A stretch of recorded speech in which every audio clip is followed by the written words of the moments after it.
I was gonna pull up on your bitch secretly, but you know what? Can we take turns? I ain't even gonna kill you with your own medicine.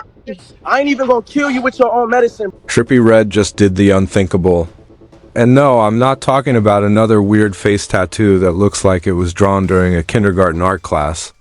I'm talking about what fans are calling the final record or piece of audio so dark, so chilling that people believe it's tied to the murder of 6ix9ine's girlfriend, Ariela Langosta. Now let me ask you this.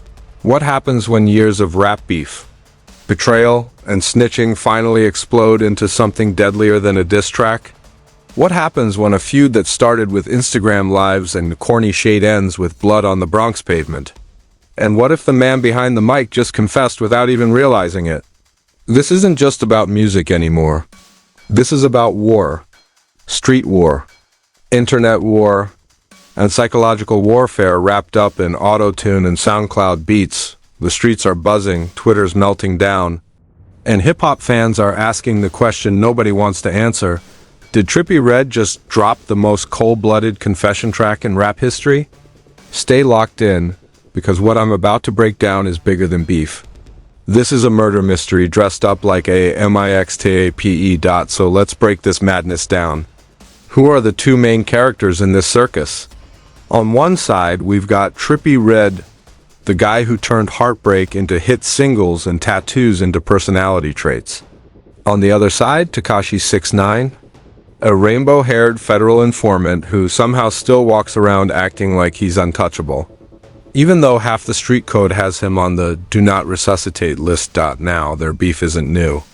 Oh no, this has been marinating longer than grandma's secret recipe.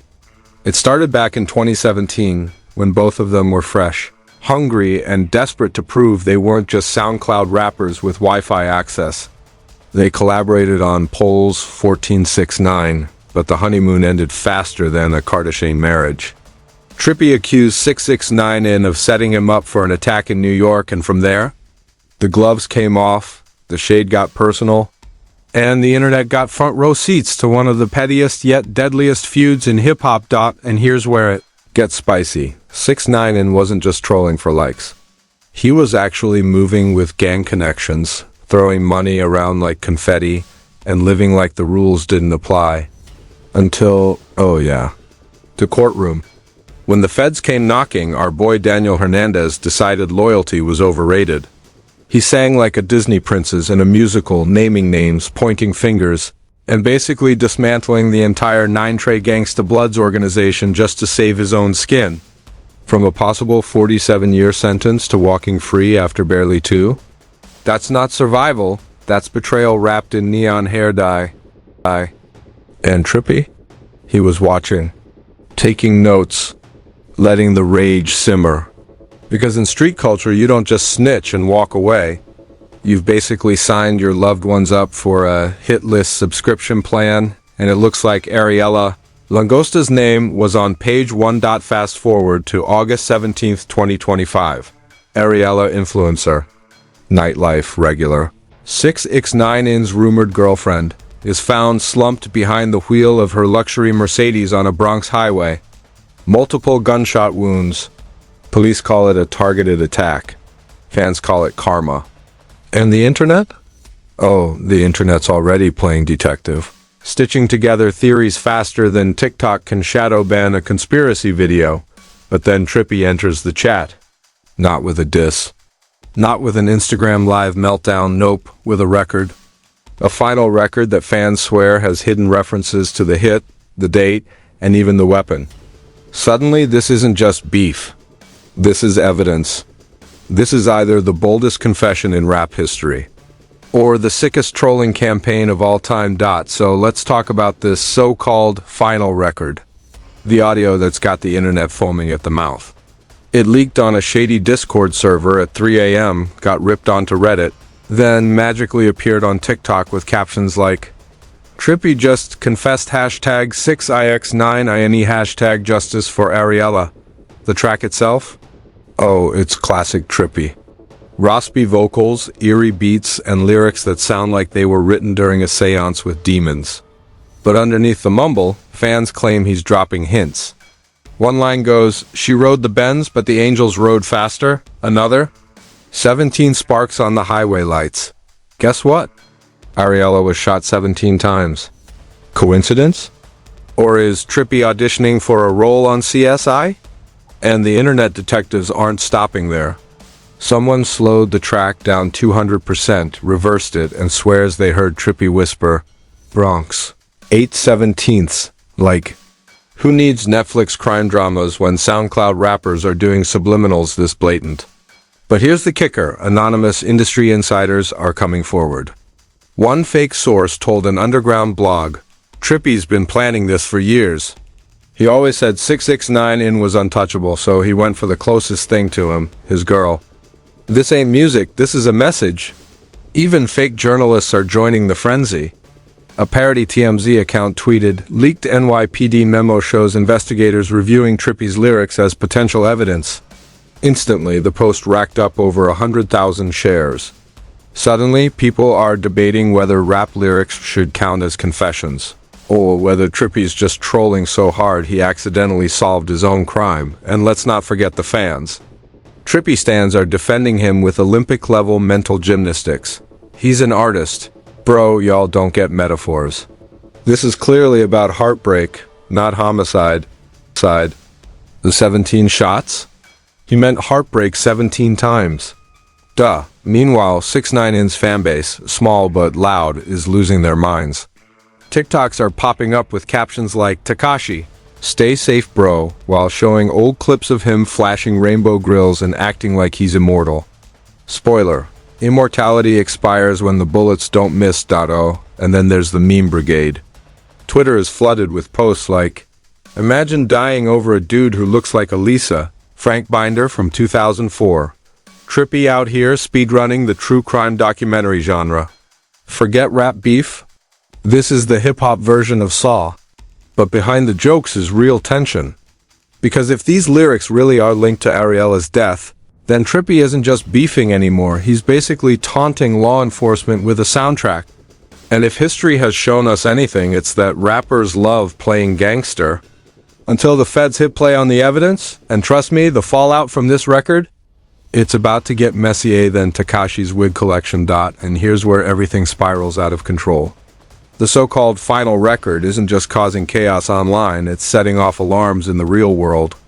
Law enforcement, government agencies, and even political pundits are suddenly circling this mess like vultures around fresh roadkill. Let's start with the police. According to leaked memos floating around Twitter, the NYPD's Special Investigations Unit is now reviewing Trippie's lyrics line by line like it's Shakespeare. Detectives are allegedly dissecting timestamps, beat drops, and background noises to see if any of it matches surveillance audio from the night of Ariella's murder. Imagine a group of hardened officers in suits sitting around a table, pausing Trippie's record and whispering, "Did he just say Glock or rock?" That's where we're at. And if that wasn't absurd enough, prosecutors are reportedly considering whether this track can be introduced as evidence in an upcoming grand jury. The internet loves to remind us, hip-hop lyrics have been used in court before. But never quite like this. If prosecutors actually build a case off Trippie's mumbling threats, we're looking at the first trial in history where Spotify streams double as sworn testimony. Meanwhile, 6ix9ine isn't keeping quiet either. Sources say his legal team is preparing to demand federal protection, arguing that his client is the victim of orchestrated intimidation through music. That's right, the same guy who trolled the entire rap industry, flashed stacks of cash on Instagram while on house arrest, and mocked gang members during trial is now allegedly begging Uncle Sam for witness protection. Again. But the fallout doesn't end with legal drama.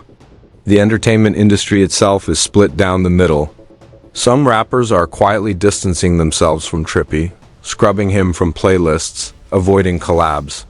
Others are openly cheering him on, framing this as real street justice.